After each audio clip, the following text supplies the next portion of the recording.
All right, we're starting week 2 already. Let's get into the research. But let's talk really quick about Adobe XD and what it does and does not do, just to make sure you're totally clear. You will be prototyping a website, which means that this tool will help you create what you want something to look like and help you think out its interactions without coding. It isn't meant to be used as a tool in which you will get an entire website worked out 100% and what you get out of XD is a working website. You need to work with a developer. So Adobe XD is created to work with and communicate very efficiently with a coder or programmer to finalize your given website.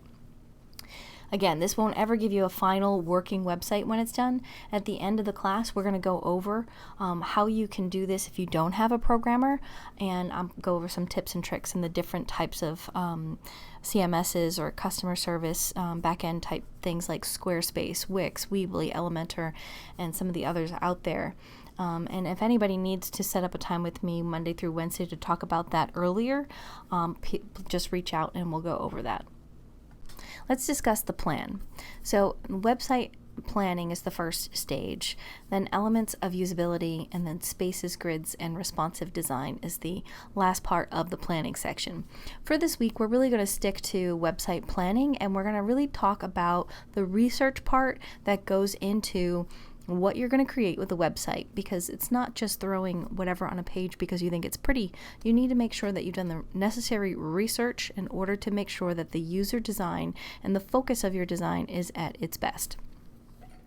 Website design and planning should be user focused, meaning the end user that's going to be ultimately navigating the site.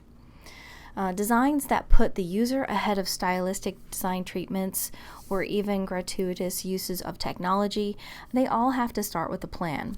The objective of the plan is to align the client's business goals with the needs and desires of that targeted user group. And a plan can also help map out the big picture, the view of the project, giving all the members of the team. Now, I know you guys are going to be individually working on this, but at some point you will work with the team, and it will help provide those team members with clarity and a common goal. An effective plan helps remove any obscurity from the creative process and gives a framework to the decision-making process. So you're basically setting out how you're going to get there and setting out the goals that are going to align with the end user. Creating a website project plan is a multi-part process. This phase includes research and discovery, content inventory, site mapping, wireframing, usability, mapping, prototyping, and designing of concepts, all of which are going to be discussed in different parts of this class. This first lecture is really going to be focused on the research and how you compare yourself for the best kind of research that you can do.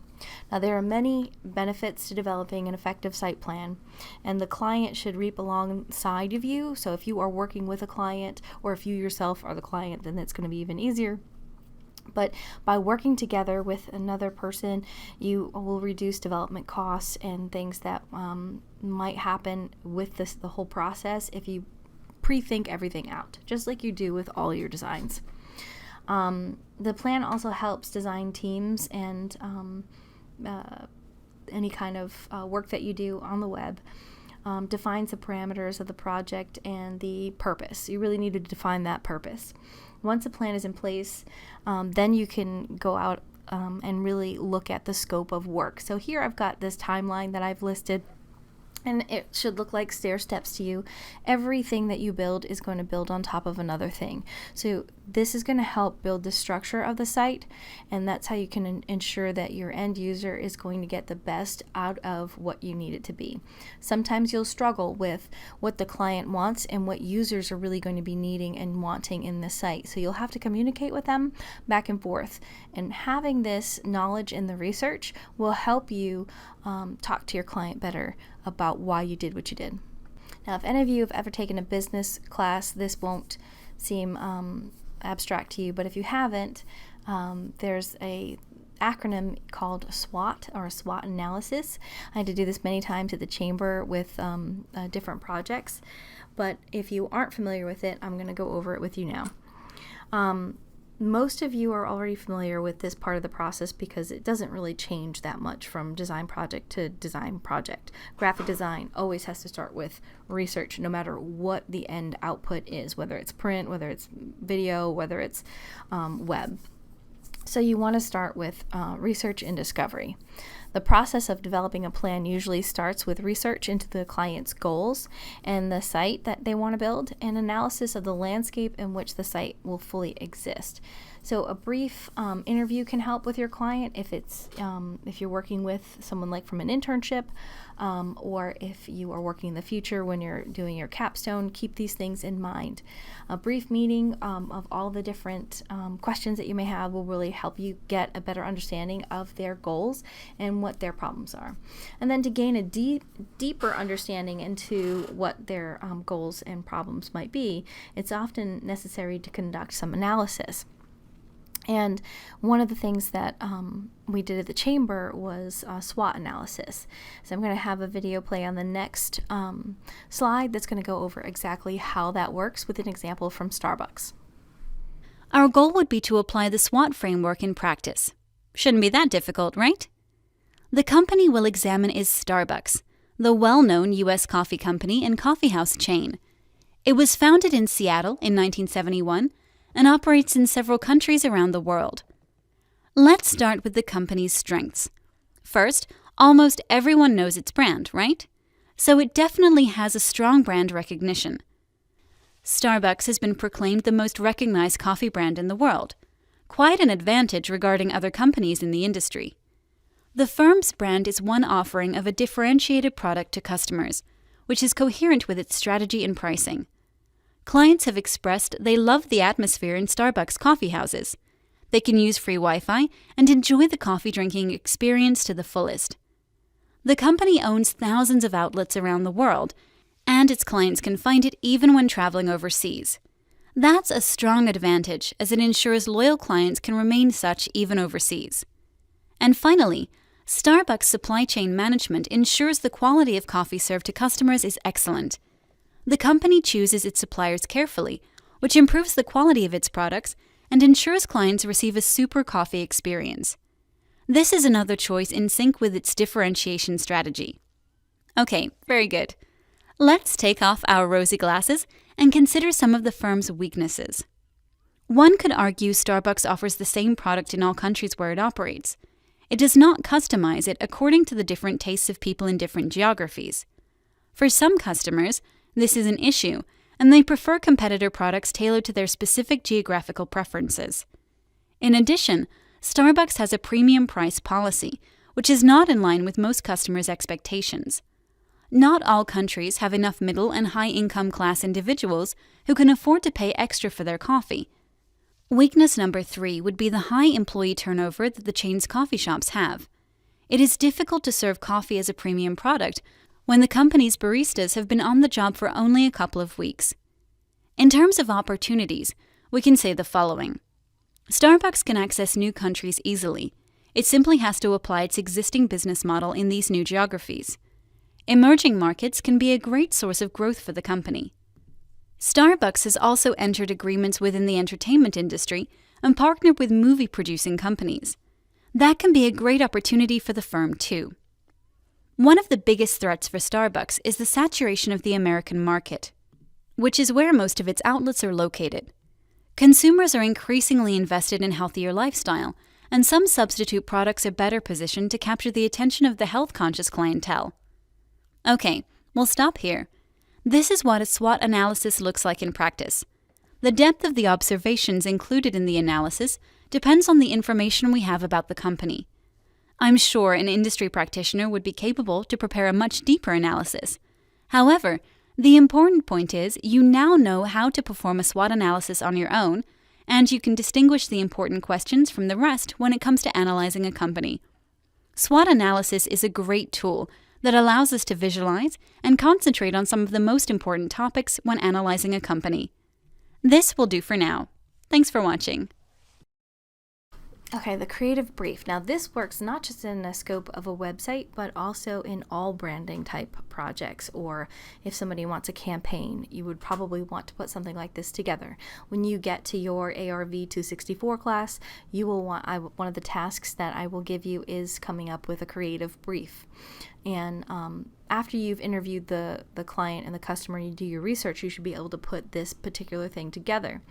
The creative brief is something you're going to have to do, and it outlines the goals for the project and the special considerations of a project in order to make that project come out as most effective as possible, as well as scheduling milestones and making decisions about that project. So I have an example here.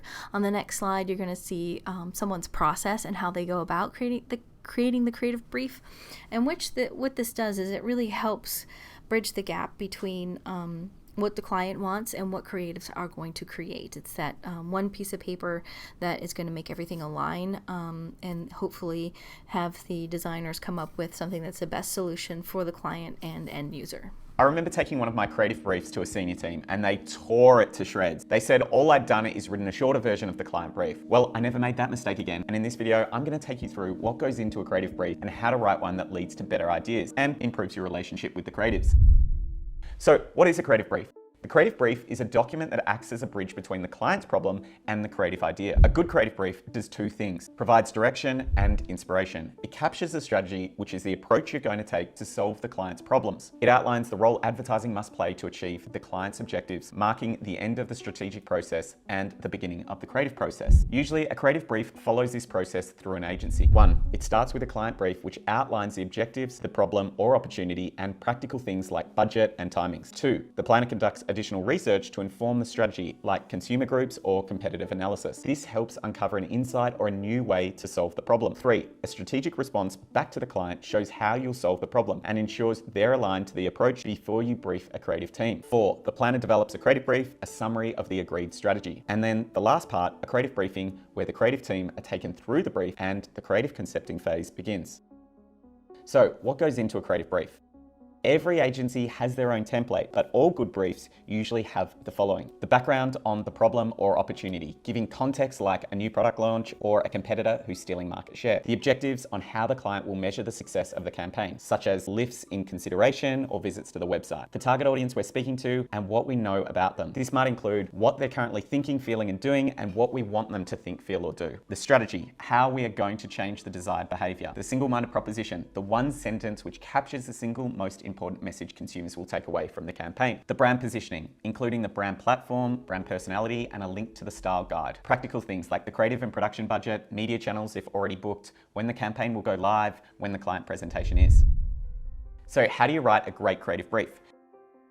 Assuming your strategy is a good one, here's my 4 tips. Write for your audience. The audience for a creative brief is the creative team, not your client. Don't use jargon and don't talk like a marketer. Include things which help the creative team solve the problem, or watch outs they should avoid, like things the client doesn't like or legal issues to stay away from. 2. Keep it brief. David Ogilvy said, "Give me the liberty of a tight brief." It's right there in the name, brief. Only include what's important. Write short briefs with long appendixes if you need. 3. Tell a story. Each box on the brief should connect to the next. Don't put in everything to show how smart you are. Instead, find a narrative that tells the story of your strategy. 4. The brief is not the same as the briefing. The brief acts as a social contract between you and the creatives and must always be written down so everyone has something to fall back on, including the client. But your job as a planner is also to get the creative team excited. If you're briefing a beer campaign, take the creative team to the pub. Play a podcast that talks about the problem in an interesting way, or bring in someone from the target audience. Creatives get dozens of briefs a year. Make sure your briefing's the most interesting.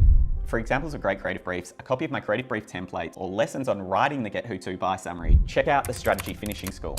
Thanks to Zach Martin for helping to create this video as well. Organization is key to anything, not just web design plans, but for sure in web design plans. A good web design starts with a plan, and an overall timeline can help you visualize your process like seen here. I've given you a timeline for this course. This will help you remain on course. A website is never going to be something that you can just burst out in an evening. So if that's anything that you think that you're going to be able to do with this class, it is not. This is a lengthy process, and you should enjoy the process because everything grows and you learn from one week to the next what you need to do. A great way to organize your client's needs and your own needs is to create a list of success factors. So in my example, I have each week and what is required or what I want you to be working on, as well as putting something in the Dropbox so that I can see that you're working on it and offer you the feedback each week. It's usually something that you do in a spreadsheet, contains a list of subjects that must have for each part or page of the website so that everybody can be on the same page. I'll give you a timeline again like this for ARV264 when you're doing your capstone to keep you on task. It helps me visually just to know that, okay, it's going to take me this amount of time to get this done, and that's going to help me maintain on track and not miss a deadline. So this is a really important thing, not just for this project, but for everything going forward. Creating timelines like this really help. One of the sites that I used a lot while I was in industry was called Asana. You can go to asana.com, and it's free, I think, for up to 5 users, and if you just use it yourself, it's really worth it because you can make your own timeline, you can put your own milestones, and you can put in each individual task and project that you need to do. And by having something that's always going off and saying, okay, you need to have this done and you need to have this done, really does help keep you on track and keep you maintaining those deadlines. That's all for this part of the Research and Discovery lecture for this week. I want you to go into the week 2 and make sure that you read the project sheet for what's due in the Dropbox. I go over everything that I want from you. I want a little slideshow from you that explains all of those different questions that I have and the project sheet. And I even show you the back-end development in a little video that shows you how you can go find some of your favorite sites and go into developer mode and look and see how those pieces have been put together. Pay attention to font size and font choices and what works and what doesn't work. Put together as instructed with the project sheet exactly what I'm looking for, either a Google slide, a Keynote, a PowerPoint, whatever it is that helps me know that you've really taken the time and understood the research of the particular industry or website that you are trying to create for this project. Again, if you have any questions or you need anything, please don't hesitate to reach out. I will be online on Zoom from 1 to 4 on Mondays and Wednesdays, as well as 5 to 8 on Mondays. And then I have office hours from 11 to 4 p.m. on Tuesdays if you need me. Thanks, and have a great week.